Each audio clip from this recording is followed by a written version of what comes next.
Ég heiti Sigríður Björk Þorláksdóttir Baxter og yfirþjálfari hjá Hettu á Egilsstöðum.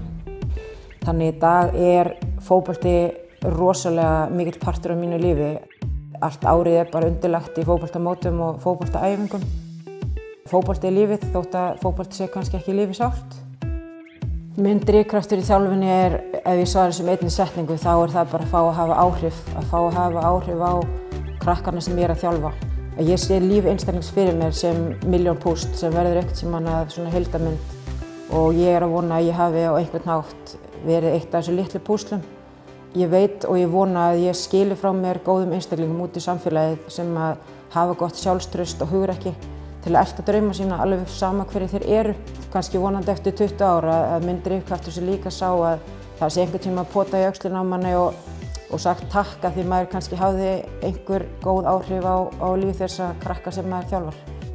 Mér finnst ekkert mál að vera kona að þjálfa í dag. Ég har aldrei fundist í eitthvað minnimáttar eða spáði því hverjir í kringum mig. Mér finnst ekkert mál að þjálfa stráka. Ég held þetta sé bara svolítið hvernig einstaklingu þú ert, hvernig þú nærð til krakkana sem þú ert að þjálfa.